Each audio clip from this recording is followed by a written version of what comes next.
The ending of The Boys just left me very confused. Not in the sense that I didn't understand what the ending was. I mean, it was fairly simple, but in the sense that although I liked it, I wanted to hate it, but I couldn't really bring myself to really hate it, if that makes sense. There are flaws in this ending, like very, very big flaws, right? But instead of feeling mad, like with endings of shows like Stranger Things or like Umbrella Academy, I felt like genuine disappointment. Like the finale was good, but just a few simple changes could have made it so much better. It feels like the discussion of this whole season is boiling down to the last two episodes, which were genuinely some really, really bad episodes.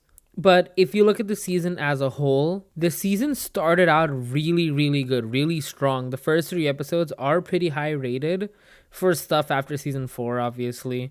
And the next two episodes were also really good. One Shots is literally one of my favorite episodes of The Boys, but the last two are really horrendous TV, story wise. But there was just so much like all over the place. Like the virus, it was such a compelling plot line throughout the whole season, but then they just throw it away in favor of V1, which is also a very compelling storyline, but they just throw it away. Soldier Boy's dynamic with Homelander was really good, and they just throw it away to put him in the cryosleep, presumably for Vought Rising. I'm assuming they're gonna pull a Better Call Saul and give us a glimpse into the future when Soldier Boy wakes up in the middle of Vought Rising.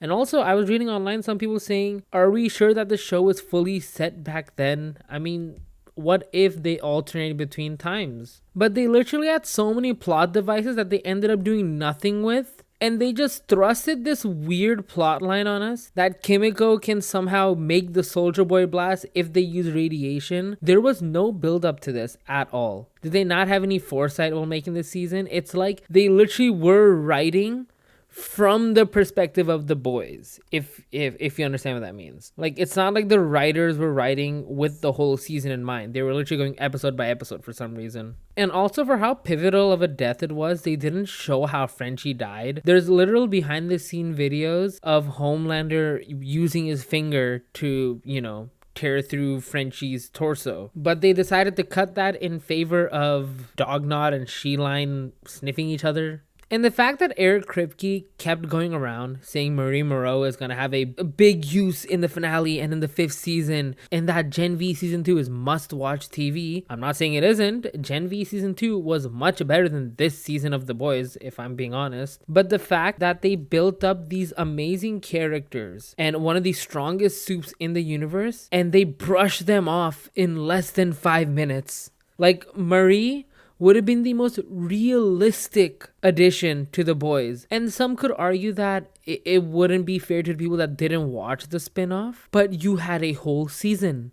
You didn't have one episode, you had a whole season to introduce this character, explain what happened and how she's the strongest soup, and add her to The Boys, instead of making her a personal Uber driver to Canada. Like, even in the end, when Huey and Starlight are doing dispatch for the city, why not use the Gen V kids for that? Wouldn't that be the perfect use case for them? And why is a Stormfront telling Marie Moreau that she can't control her powers? Starlight, the lady who couldn't fly for up until season 5, the lady whose powers didn't even work for most of the show, the same lady who took the Deep to a waterfront for a battle, literally where he would be the strongest. But clearly they knew how they wanted to end the show for a long time, because the actual ending in a vacuum was really good. The Homelander fight, although disappointing that it took place in one room, did have me at the edge of my seat. I can get why they didn't do Scorched Earth. They definitely had the budget, but the spin-offs would have been ruined if they did that. Like, how do you go on with The Boys Mexico if America is leveled? And in the final fight, Kimiko just standing there the whole time and Homelander just doing nothing was just very odd.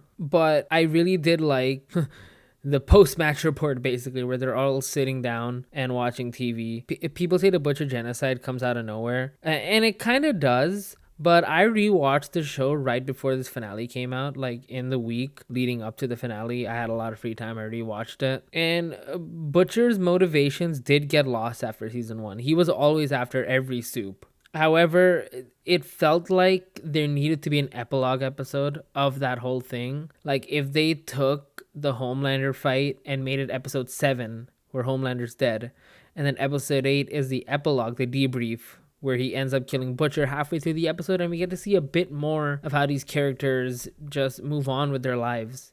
Butcher was always destined to die. Don't get me wrong. Like, everyone knew that Butcher had to die. I'm glad that they stuck with the comic ending, even though the comics was a much more cynical ending where he tricked Huey into killing him. I liked it much better this way. Although Butcher, like, what they signify is that Butcher realized the error of his ways, basically, but Huey still shot him, and instead of making Huey feel guilty in his last moments, with whatever humanity he had left, he didn't want Huey to feel like he was responsible for this. Like a friend of mine was saying that it takes the emotional weight off of it, and Huey killed him for nothing, but that makes it even sadder because Huey killed him for nothing, but Huey will never know. But like I said, they knew how they wanted to end the show, but they really did not know the path to get to it. How do you use your ultimate final season? How do you reach it there?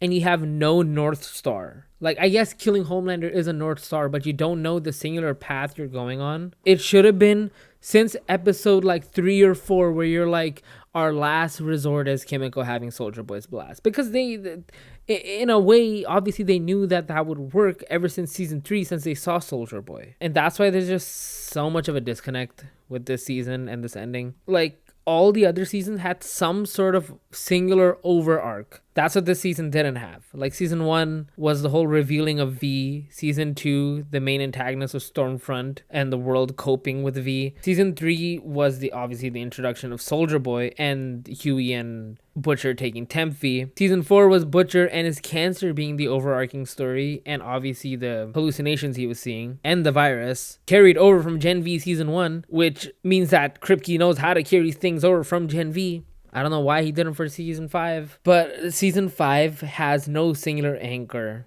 Virus, V1, Soldier Boy, Sister Sage, Kimiko being the ultimate like thing. Also, the fact that the V1 showed us that he became stronger. I don't care what anyone says. He lit up the night sky with his lasers as soon as he took V1. And you're telling me it didn't make him a bit stronger or a bit faster? I mean, everyone has already talked about the criticisms of how he took the Elon Musk wannabe to space and back in 4 seconds, but he couldn't fly out of the room.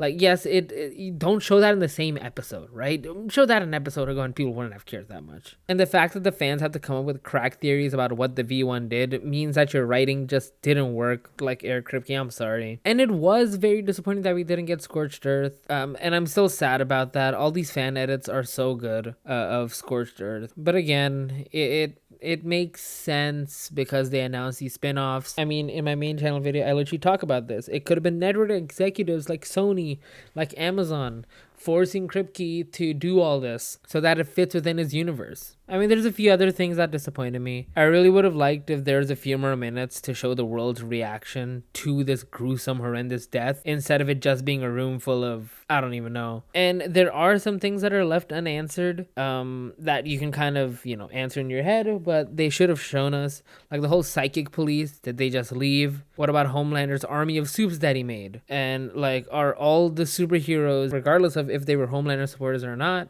are they just cool with this? Like, they're just cool with Homelander being brutalized on live TV? And also, does the boys have, like, immunity from the law since Huey did straight up murder Butcher in the tower? And I really hope he told the people that the virus is in the sprinkler system. Like, how would you even get that out? That's a lot of water. And even though the writing did take a big hit, especially for the last 2 episodes, Anthony Starrs, Chase Crawford, Jack Quaid, Carl Urban, all these actors, their performances are so otherworldly. Like, they didn't deserve this script.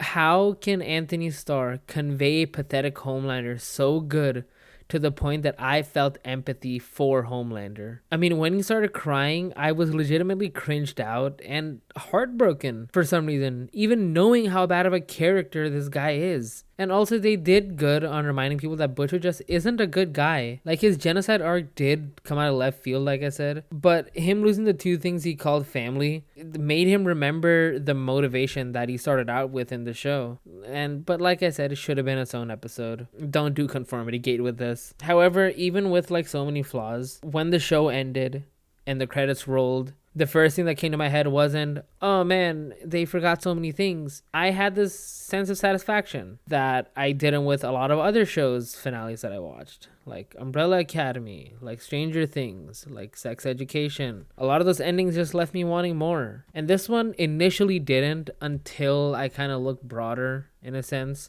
And this is definitely not the worst ending. I feel like the hate is really overblown. And we're living in an era where no matter what a show does, they just can't have a good ending, at least ratings wise. Everyone is just waiting to hate on all these endings. Anyways, watch my main channel video on this. Bye bye.